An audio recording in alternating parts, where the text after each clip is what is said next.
Hey folks, welcome back. In this video, we're going to talk about drawing trucks. So let's get right into it. We're going to use the side view, and I'll go ahead and quickly draw a side view of a truck. I always like to start out with a rectangular object, like so, and I'll divide that object into the cab and then the trailer.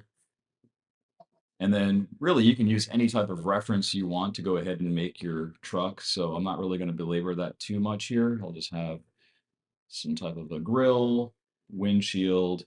There's usually some type of an air flap, and I'll denote the area where the wheels are going to go. So we're going to have a wheel well right there, and we'll have windows. So it'll be something like this. We have a door. We have some kind of a ladder. I'm not going to get super crazy in the weeds with this, but I want to have enough information here to where I can, actually make this look like an actual truck. Again, looking at references that have the side view. This applies not only to trucks, by the way, but it also works with cars. I'm going to just make a new layer and I'm going to draw the wheels. You know what? I'm going to actually leave out the center, and I'll explain why in a minute. So I've just drawn the actual wheel itself or the tire. I'll make a couple of copies.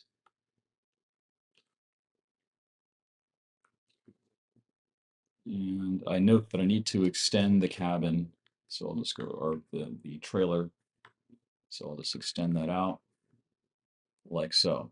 So this is what I currently have at the moment. So I'll take all of those layers, select them, and I'll merge the layers by hitting Command or Control E. So if I want to draw the front view of this particular truck, let me just go ahead and make a copy. And so I'll use the same idea for the back view. I'll hit Control T or Command T. I'll choose perspective, and I'll simply select somewhere in the front. I'm going to select the bottom right-hand corner and drag down to where I have the truck in perspective. I'll scale this down so I have a little bit more room to actually work on. And then from here, I'll switch to a different color just so that I can clearly indicate what we're going to do to make this go from a flat truck to something that has some dimension. So I want you to think about this from the standpoint of drawing a box in perspective, 2-point perspective to be precise. So when we're drawing a box in correct 2-point perspective, we realize that the top and bottom lines will converge towards some specific vanishing point. That's really, really important. So this model is something that we're going to try to replicate when we're drawing the front part of this truck. So I'll simply draw a box. Because this is at a little bit of an angle, we'll have something like this. And I'm just going to simply follow the same angles that I have on the truck. Looks like we have the bumper, the front coming down like this. And so now I have enough to where I can begin to start adding some of the details. So I'll just split this cabin in half. And then I can decide where I want the lights to go, where I want the grill to go, all of that good stuff. And again, finding midpoints between segments allows you for more accurate placement, which is super duper important. You want things to look like they match the perspective that you're implying. Otherwise, it'll look broken. Okay, so we've got the front part, can add more details. Now we're going to simply take some of the other elements and give it some form. So this is that, you know, I forgot what you call it, but basically it's some kind of a aerodynamic thing that you see on the top of these trucks. I'm going to simply add a set of lines to go ahead and give that some form. We have a back tire here, so I'll just simply extend this line back, and I'll draw a hint of a tire that we don't fully see because it's towards the back. And then I'll also add some thickness Again, keeping in mind that these are just basic shapes. Usually tires have two sets of wheels, right? And then we can add mud flaps and all of that stuff. But the reason why I didn't draw the center part of the tire is because there's something else that's really, really important that we need to think about. So when we're looking at a wheel from like a, 3/4 front view, um, we want to keep in mind that when we're looking at that, the thickness of the side that is closest to the viewer will be greater than the area that's further away. And I'll just illustrate this by actually drawing, the center part of the wheel. So we're seeing a little bit of the inside of the wheel here. We've got the tire. We can always add, some thickness to that tire. But that's really, really important. It's not a circular tire. It's actually somewhat of an oval, and the thickness is going to be greater the closer it is to the viewer. So let's just go ahead and draw that in. So if we want it to look somewhat convincing.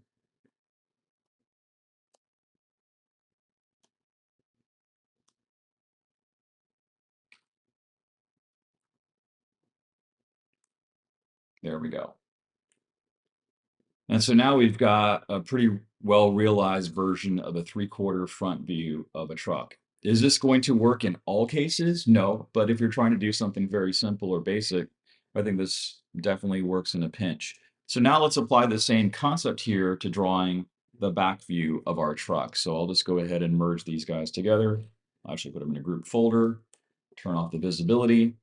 Now let's take that same basic side view. We'll make a copy of it. And this time we'll use the transform tool, Command T, use perspective. But this time we're going to select the lower left-hand side. So now this gives us more of a back view of our truck. So the same concept here applies. We're going to think about, we've got one set of lines that are moving towards the right vanishing point. Now we're going to go ahead and create another set of lines that will appear to go towards a vanishing point on the left. And the same concept here applies as well. So all of the edges that are kind of right facing, I guess, will go towards um, or left facing will go towards the left vanishing point. All right, and in this particular case, since we're seeing the truck from the back view, we're going to see some of the tires.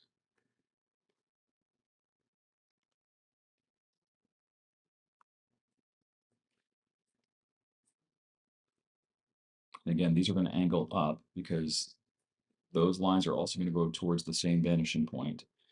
And then we'll also see a hint of the tires in the back view. And usually they're obscured by some type of bumper, something like that. There's usually some license plates, all that. So it's not super critical to get all of that stuff captured. Let's see, open area there. That's weird. Closing those gaps. Okay. So now we're going to see, since the tires are kind of facing away from us, we're going to use that same concept here of making the side of the tires that is facing the viewer, we're going to make that thicker compared to its counterpart. This will just give our tires that believable sense of perspective. If you put it smack dab in the middle, it's going to contradict that. There we go. So now we've got that. We can add mud flaps in, do the whole rigmarole. We can make it look pretty darn cool. And you can kind of finish that out. So that's a pretty fast way of working. If you have to go ahead and draw a 2-point perspective truck or any kind of vehicle for that matter, this technique, I think, seems to work pretty darn well. Do you need to do this digitally? No, but if you are working digitally, I think this can really save you a considerable amount of time, especially if you're like a board artist or someone who is, creating multiple frames of trucks and cars chasing each other. this can just make those shots look more dynamic. So, and if there's any interest, I can also show you how to make this static rendition look a little bit more like it's moving. Like if we're having this truck barreling down a road, there are certain techniques that we can apply to go ahead and do that. But leave that in the comment for me for this video if you want to see more of that type of exploration. And give me some additional feedback on the types of videos that you want to see next. So I love drawing vehicles. I think they can be intimidating for a lot of folks, but once you understand the basic tenets of drawing a vehicle, I think that it becomes fun. You know, once we understand something, it becomes easier to implement and we don't no longer fear it. So if you found value in this video, please give it a thumbs up so other folks can find it. The goal here is to spread free art instruction to as many folks as possible. If you're an intermediate artist and you're just looking to level up, this is my target audience. So, you know, please share this so that other intermediate artists can find value in the content here as well. So thanks so much for watching. Catch you in the next one. See ya.